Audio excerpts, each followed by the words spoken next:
नमस्कार दोस्तों, GPS online classes में आप सभी का स्वागत है। लास्ट क्लास में हमने विद्युत क्षेत्र तथा विद्युत क्षेत्र की जो तीव्रता होती है उसके बारे में पढ़ा था। विद्युत क्षेत्र की अगर दिशा देखें, विद्युत क्षेत्र की जो दिशा होती है वो प्लस क्यू आवेश से माइनस क्यू आवेश की ओर होती है।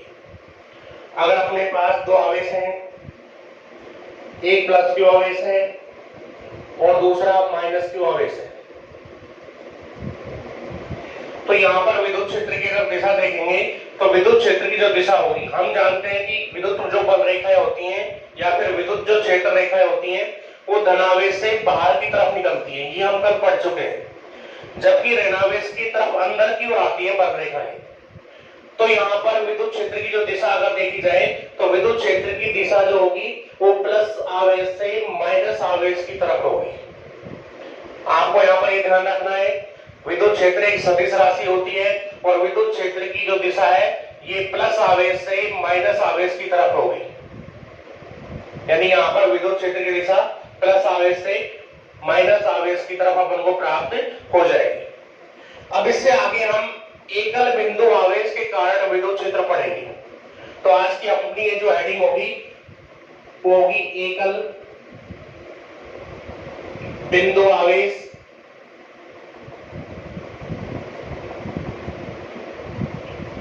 के कारण विद्युत क्षेत्र। एकल बिंदु आवेश के कारण हमको विद्युत क्षेत्र ज्ञात करना है।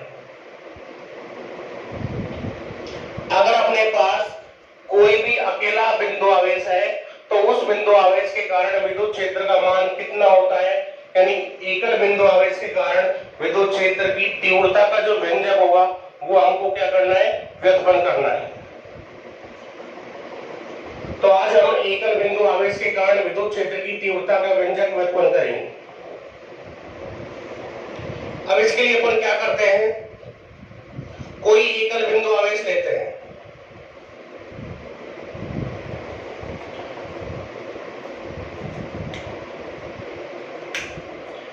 अपने पास यहां पर ये कोई एकल बिंदु आवेश है,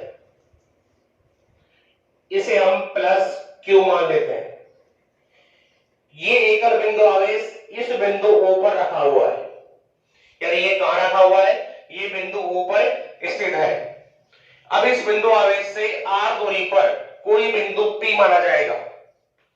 इस आवेश से r दूरी पर यहां पर कोई बिंदु P है और इस बिंदु P पर हमको विद्युत क्षेत्र की तीव्रता ज्ञात करनी है।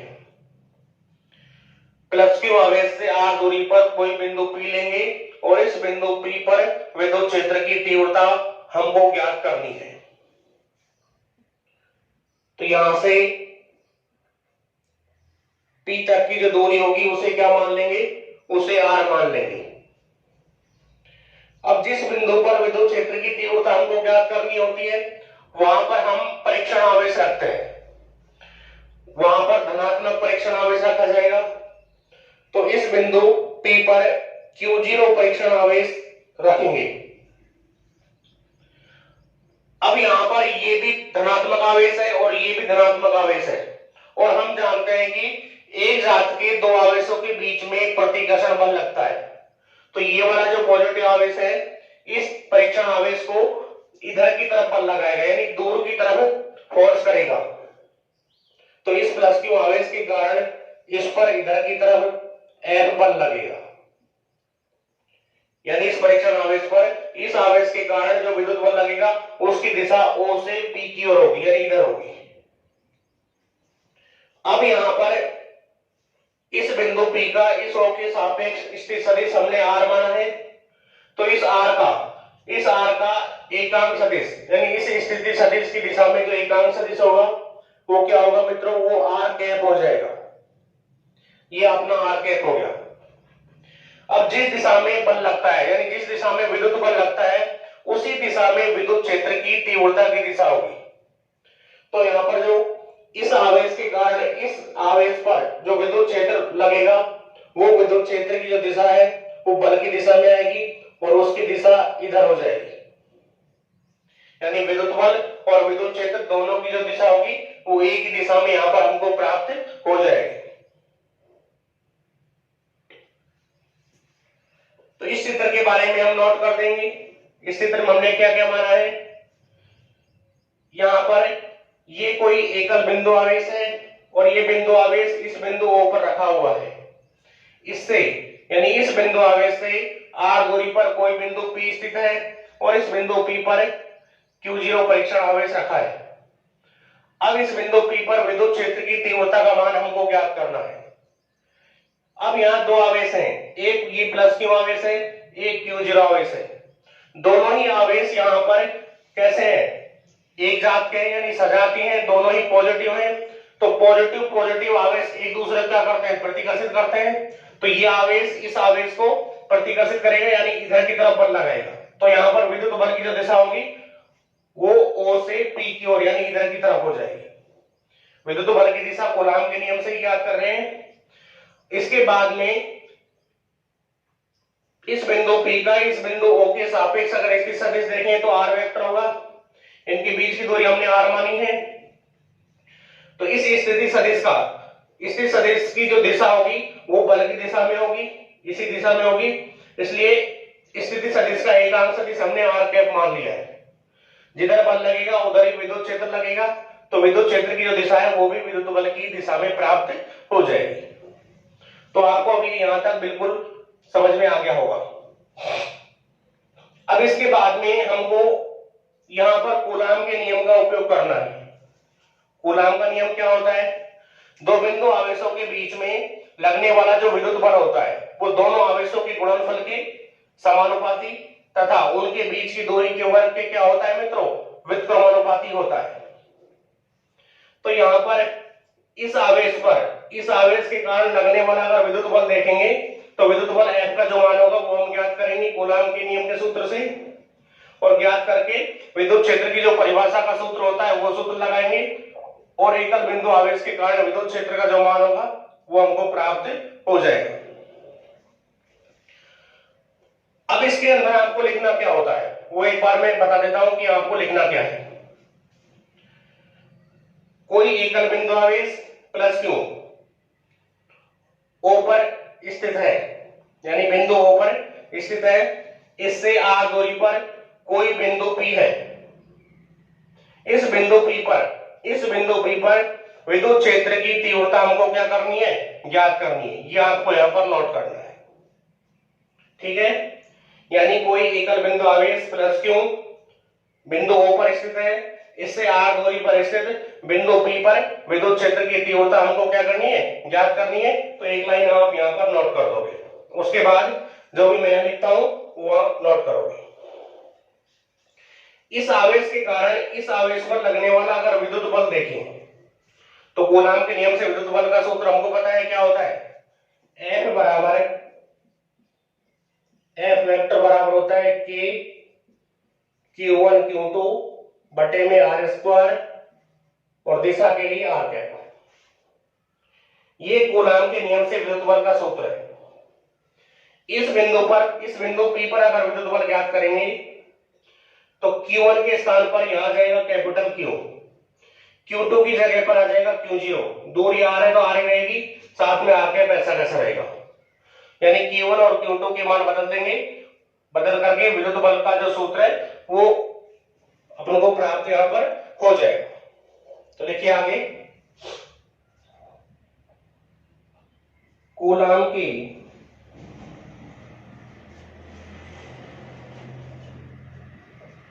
नियम से कहां पर ज्ञात कर रहे हैं, P पर विद्युत बल,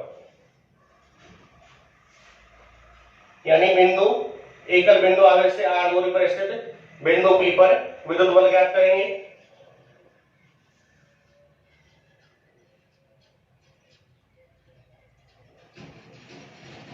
प्लस Q आवेश के कारण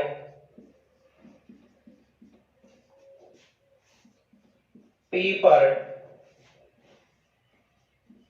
विद्युत बल, P पर विद्युत बल का जो मान होगा वो क्या होगा मित्रों, F वेक्टर बराबर K सूत्र क्या होता है, K Q1 Q2 बटे R स्क्वायर R कैप, ये सूत्र होता है अपना कूलॉम के नियम से। Q1 की जगह आप क्या रखोगे, कैपिटल Q रखोगे, Q2 की जगह क्या रखोगे, Q0 रखोगे, क्योंकि यहां पर आवेश कैपिटल Q और Q0 है। तो सूत्र चेंज होकर क्या आ जाएगा, K कैपिटल Q Q0 बटे R स्क्वायर और R कैप, यानी ये सूत्र हमको प्राप्त हो जाएगा।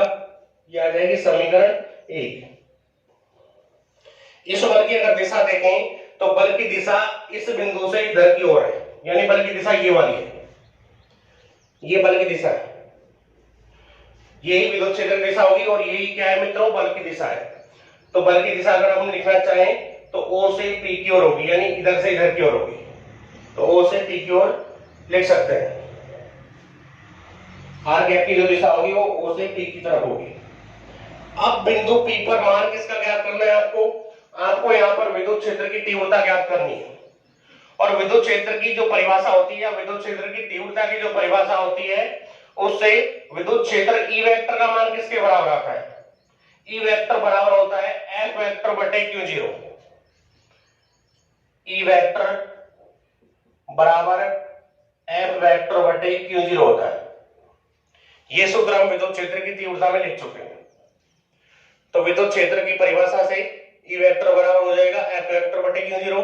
ये सूत्र लगा देंगे और सूत्र लगा करके विद्युत क्षेत्र की तीव्रता का मान ज्ञात कर लेंगे। तो आगे लिखेंगे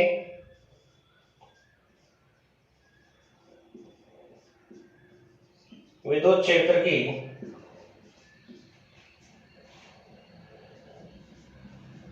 तीव्रता E वेक्टर बराबर किसके होता है, F वेक्टर बटे Q0 होता है। ये विद्युत क्षेत्र की तीव्रता का सूत्र है मित्रों।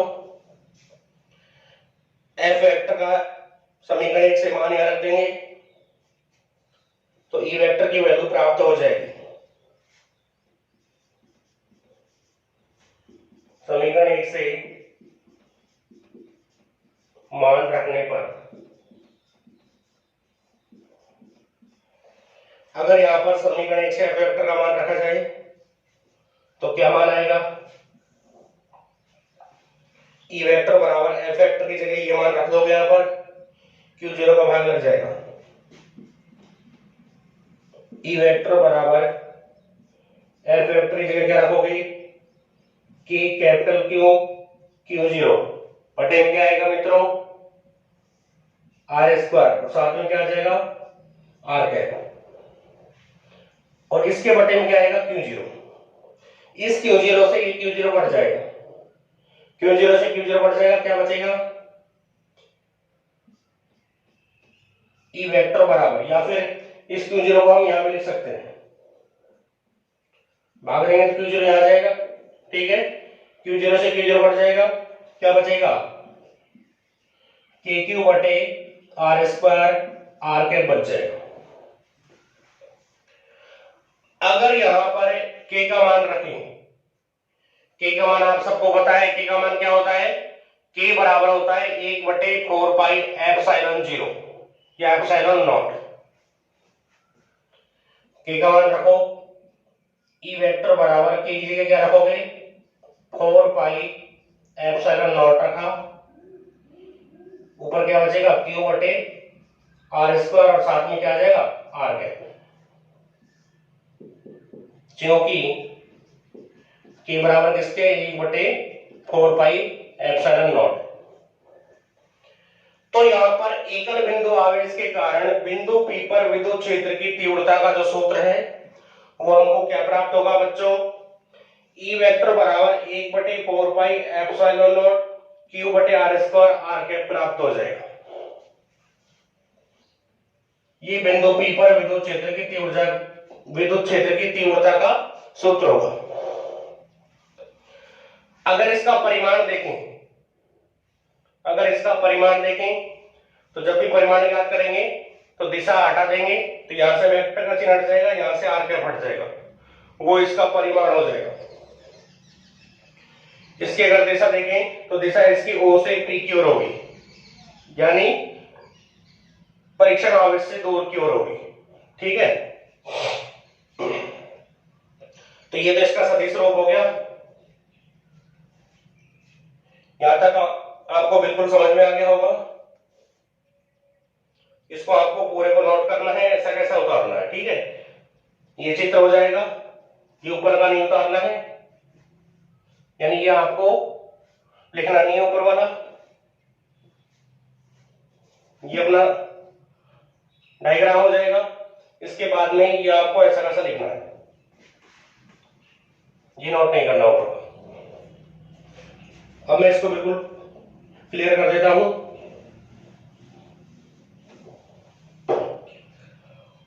अगर इसका परिमाण देखें, विद्युत क्षेत्र की तीव्रता का परिमाण जब भी ज्ञात करते हैं तो इसका मापांक ले लेंगे, इसका मोड ले लेंगे, तो यहां से वेक्टर चिन्ह हटा देंगे, यहां से आगे बढ़ा देंगे। तो E बराबर 1/4πε0 ये हो जाएगा कैपिटल Q/r²। ये इसका क्या होगा बच्चों, ये इसका परिमाण हो जाएगा।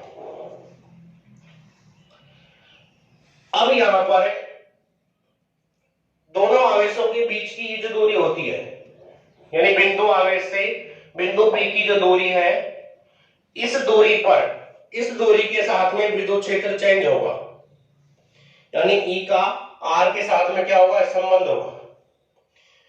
ये यहां पर अपने पास जो आवेश है ये तो फिक्स रहेगा, आवेश का मान फिक्स रहेगा। 1/4πε0 का मान कितना होता है, 9 × 10⁹ होता है, ये भी नियत रहता है, ये भी फिक्स है। तो E का जो मान है वो E का मान किस पे डिपेंड करेगा, वो R पर डिपेंड करेगा केवल। तो E का R के साथ एक संबंध होगा, E समानुपाती हो जाएगा 1/r², यानी E का जो मान है वो R के वर्ग की कैसा होगा, व्युत्क्रमानुपाती होगा। यानी एकल बिंदु आवेश के कारण किसी बिंदु पर विद्युत क्षेत्र की जो तीव्रता होती है वो एकल बिंदु आवेश से उस बिंदु की दूरी के वर्ग के कैसी होती है, व्युत्क्रमानुपाती होती है।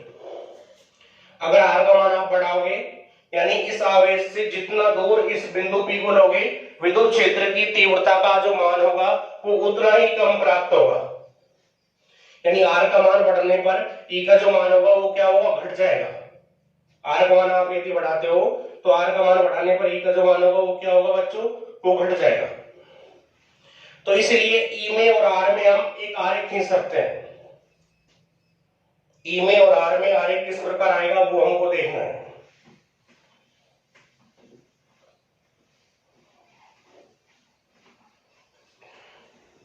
यानी विद्युत क्षेत्र का R के साथ हमको आरेख खींचना है।